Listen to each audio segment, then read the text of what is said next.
Tourists have always loved Italy, but has Italy started hating tourists? Venice, Florence, Rome, some of the most beautiful cities in the world, but it's becoming harder and more expensive for travelers like you to visit. We're going to deep dive into what's going on, and stick around because we'll discuss a new rule that will completely change how you use Airbnb in Italy. First, the rising cost of visiting Venice. And then later, I want to get into what's really annoying me when I'm traveling around Europe. I'll explain in a minute. Venice has long struggled with over-tourism, crowded alleyways, those famous little paths that you use to go through the city, and bridges being overcrowded. It struggled with over-tourism and frustrated locals. And recently, they implemented a €5 entry fee to try to ease some of the tourism and help support itself with all the visitors coming there. But the problem persists. Crowded vaporettos, crowded bridges, frustrated locals, rising prices. So the city, to try to ease the solution and make everyone happy and make the most of its situation, has extended the number of days that it's doing this €5 fee for visitors. So now, throughout the peak season, April all the way through the end of July, you have to pay €5 to enter. That's on the weekends, Friday, Saturday, Sunday, and all public holidays. And some other cities in Italy are looking at the solution to perhaps implement it for their own city. I don't know if it'll work for other places. Venice is quite unique in that it has a single entry point where it can check visitors at the gate, if you could say it like that, to see if they have their ticket for the ride. Other cities may struggle to implement this, but all cities in Italy, all the big cities, are struggling with over-tourism, and they're trying to find solutions. Venice, it's the only city where you have to pay a fee to enter, and you don't even get to go on an amusement park ride. Oh, and that fee? Well, if you have a last-minute trip coming to Venice, if you haven't pre-booked your visit, well, instead of paying €5, it's €10. And by last minute, I mean 4 days or less. So plan in advance if you're visiting Venice. Number 2, let's talk about the city taxes being raised, the city stay tax for hotels in cities Milan, Florence, Rome, and other cities, even including Venice. The city tax has always existed in Italy and around Europe. They range from €1 to €7, depending upon the type of hotel you're in and the city where you're staying. So that's nothing new. The cities use that to fund infrastructure and maintenance. Cities have long used this to get the most out of tourism, but there's a new national city tax on hotels for tourism that's being considered that could be all the way up to €25 a night for luxury high-end hotels, and prices going up on all the other hotel stays as well around the country, depending on the hotel type. So when you go to stay in a nice hotel, well, the bill might surprise you even more.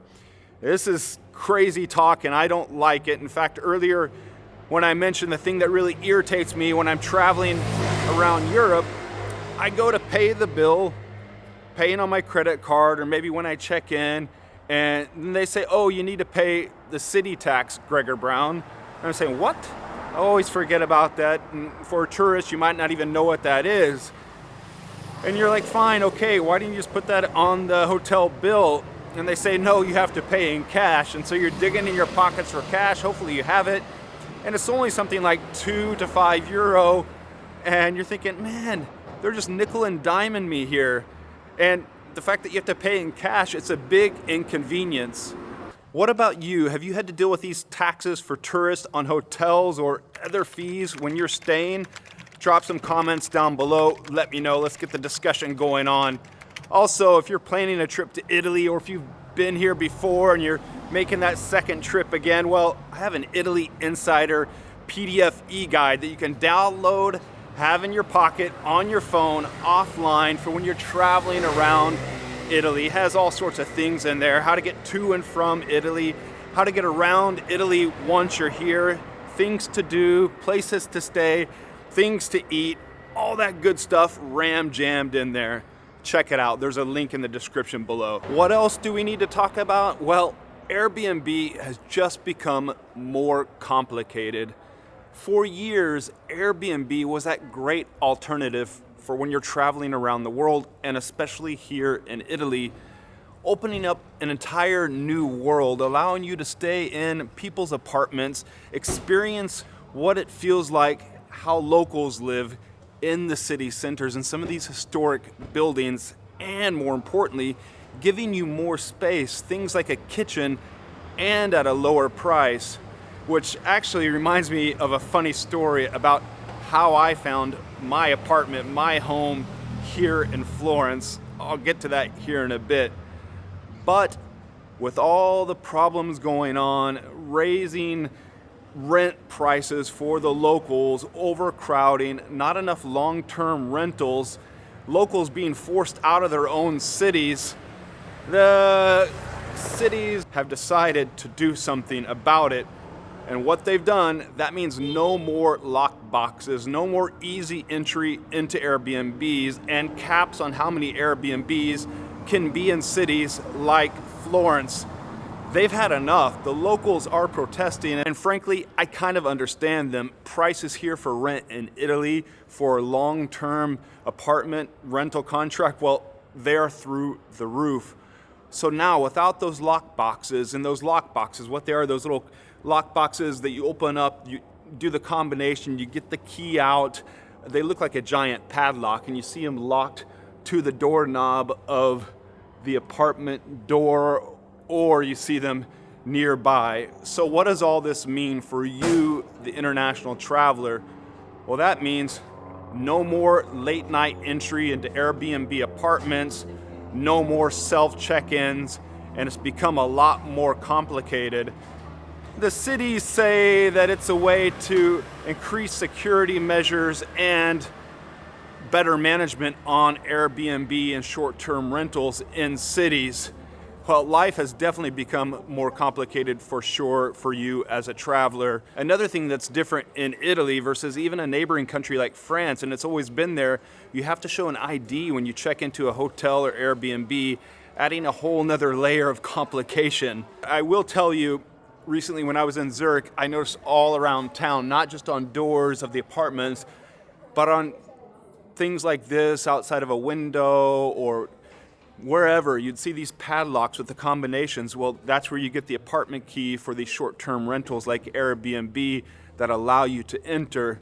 And in Italy, the Italians are so clever. In a way to disassociate them from the apartments, they'll lock them on something else besides the apartment door. That way, if a city official comes around to check to see if you're doing this, they have no idea which apartment it belongs to. So the other day here in town, I noticed one locked to a bike rack. Booking an Airbnb definitely now takes more effort than just clicking reserve. In modern cities, to solve this problem, you would have a little keypad where you could enter a code, and each time there's a new person, a new guest visiting the apartment, the host could give them a different code and they could change it each time. And on the door to actually enter the apartment, they would have the same sort of code keypad. And I visited places like this around the world where it's this key code system. But Italy, it's these old buildings and the doors aren't adapted for that. Now, checking into an Airbnb apartment feels more complicated than a crazy long job interview. It's not as fun as it used to be. Major attractions are limiting visitors, and that's something else I want to speak with you about, because for years now, the Colosseum, places in Rome, Pompeii off over at the coast near Naples, and Trevi Fountain back in Rome, well, they've suffered with over-tourism and crowds that they really can't manage. And worse yet, some of those crowds, because of the overcrowding, are causing damage to the precious sites. Pompeii, for instance, recently had a record number of 36,000 visitors in one day. but that's just too much. And with the risk of damaging these UNESCO and protected places here in Bella Italia, government has had to step in and do something. So there have been caps that have been made. For instance, in Pompeii, now the cap is a maximum 20,000 visitors a day. No more to that 36,000 visitors that you'd see in Pompeii, just overcrowding the place and ruining the experience for everyone like ourselves. There are similar caps already in place. For instance, at the Rome Colosseum, well, there's a maximum only of 3,000 visitors that are allowed inside at one time. And other places are considering similar caps, like the Trevi Fountain. What this all means for you, well, that means you need to book way in advance if you plan on visiting these famous sites when you're here in Italy. And yeah, you must. These places are must-see attractions. So my advice to you is go online and book in advance. For the Vatican, you go straight to the Vatican's website, and you can book there 3 or 4 months in advance. If you want a guided tour, you can only book about 1 month out. I was looking recently. For the Colosseum, you can only book 1 month in advance. So set yourself a reminder if you plan on visiting the Colosseum to make that booking to visit 1 month. This is a cool bike shop here. Make that reservation to visit 1 month out. You can't do it any further before you visit. The Trevi Fountain, as I mentioned, they're considering gating and cordoning off that area and limiting the number of people that can get in there, and also charging them a fee, which honestly I think does make sense because it's always been overcrowded unless you go at off-peak hours, which I do recommend you do. And it really ruins the experience. There they can do it. They can gate off the little side streets that lead to it. It might in a way ruin the experience, but I think paying €5 to get into that would probably better the experience for everybody and give them a little bit of extra money for the upkeep. I mean, think about it. You used to be able to just go right in, throw a coin into the Trevi Fountain. Now you have to pay a fee simply to see it. Over tourism and the local backlash in cities like here in Florence and in Milan, well, locals have become fed up and they've started protesting, vandalizing those key boxes and protesting against the opening of new hotels and Airbnbs in the city centers. They argue, and maybe rightfully so, that the city centers have become more like amusement parks than livable neighborhoods for the locals. But governments just can't ban tourism altogether. It's a major part, one of the biggest economies here in Italy. So restrictions are being put in place. Things like limiting the number of new Airbnbs or banning new Airbnbs in cities like Florence, limiting or banning new hotels in the city centers, just things to ease the congestion and to kind of slow down the tourism but not stop it completely, and make the best for both parties in this situation, both the tourist and the locals. What does that mean for you, the traveler? What's the takeaway? Well, plan accordingly. If you want to see some of the big sites, be respectful of the locals and mindful. Always do that. Whether you're traveling in Italy or anywhere in the world, I want you to be mindful and respectful of the locals. This is stunning around here. Look at this park right here with this castle back there. It's this giant private park within Florence. It's called Torriani, I think is the name of it. Be respectful. You know, here in Florence, the streets for tourists, it feels like an open air museum, but you have to consider these are still streets that the locals need to use to get going on their motorbikes, their bicycles, or their cars to get from A to B, to get from work to home. Even the other day, I was out filming, walking on a small little city street. No one else was around, but a local on her bicycle came by and just buzzed me, nearly mowed Gregor Brown down and yelled at me some crazy Italian curse words like It's just the frustration is bubbling over in cities like this. Now, what's that story about how I found my home here in Florence? I spoke about that earlier. Well, it involved an Airbnb experience. I was living up at Lake Como at the time, and I needed to get out of my apartment in a hurry, and I hadn't yet found a place here. I was having difficulty in finding a long-term rental in Florence, so this is about 7 years ago. So I decided to just come on down here to Florence and rent a room out of someone's apartment on Airbnb, and I thought I can stay in that room, use it while I'm searching for an apartment to live permanently here in Florence. And I stayed there for about 6 months. I was doing my work in that little room at a desk, and it had a little single bed, and that's what I called home. And I was also going to the coffee shops where I do my work, and I got really acquainted with the city. In that time, I bought myself a city bike, and I was paying, I forget what it was, maybe like €400 a month for rent on that room. Well, 6 months had passed by, and I still hadn't found a place. And the woman who I was renting the bedroom from, she came to me and said, "Hey, look, Gregor, I'm moving out. You're gonna have to find a solution. If you want, talk to the owner. Maybe you could take over the rental contract of the apartment yourself." And yes, I talked to Luigi, the owner of the apartment, and I took over the rental contract of this massive home here in Florence, and I'm still living there today. I'm so thankful. And if you're interested in a home tour, let me know down in the comments. Would you like to see a home tour of an Italian home, my home, what it's like?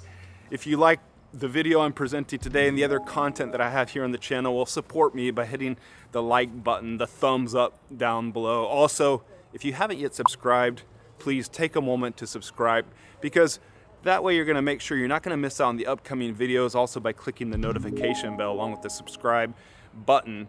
And you're supporting me growing this channel, getting the videos out to other travel lovers, other Italy lovers like ourselves. Thank you very much. Grazie. The takeaway? Well, Italy is changing fast.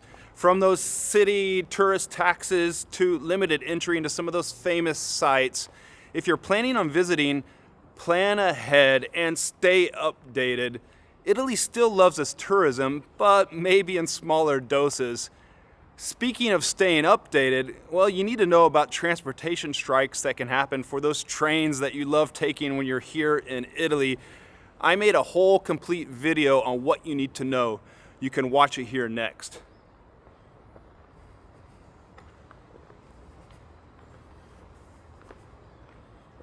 And by the way, you know I have a Patreon now, right? You can check that out. Become an exclusive member.